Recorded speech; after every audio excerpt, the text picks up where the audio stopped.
40 बरस पुराने केक की नीलामी। क्या ये केक अब तक अपनी असली हालत में है? क्या इस केक को खरीदने वाला 40 साल पुराने रॉयल केक का मजा ले पाएगा? इस केक को इतने साल से महफूज कैसे रखा गया? ये तमाम तर तफसीलात बताएंगे हम आपको आज की अपनी इस वीडियो में।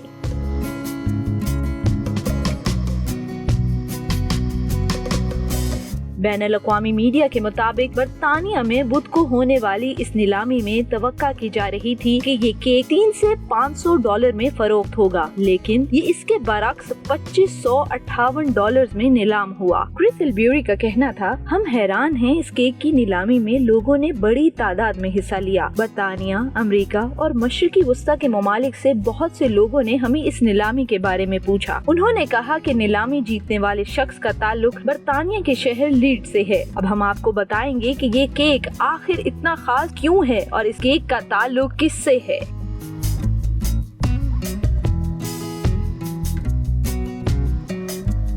लेडी डियाना और शहजादा चार्ल्स की शादी के केक के एक टुकड़े की तकरीबन 4 लाख रुपए में नीलामी हुई। ताहम खबरदार भी किया गया कि इसे खाना मना है। ये केक सबसे पहले मलका एलिजाबेथ दोम की वालदा के लिए काम करने वाली म्योरा स्मिथ को दिया गया था, लेकिन इसकी वफात के बाद 2008 में उनके खानदान ने इसे 1000 पाउंड में फरोख्त कर दिया। इस केक को खरीदने वाले ने अब इसे मुनाफे में बेचा है। ये बिल्कुल अपनी असली हालत में है, मगर हम इसे खाने का मशवरा नहीं देंगे। 1996 में शहजादा चार्ल्स और शहजादी डियाना की अलैदगी के बाद केक के टुकड़े कई बार फरोख्त हुए हैं। इससे जाहिर होता है कि लोग अब तक लेडी डियाना में दिलचस्पी रखते हैं, जो पेरिस में 1997 में 36 बरस की उम्र में एक कार हादसे में हलाक हो गयी थी।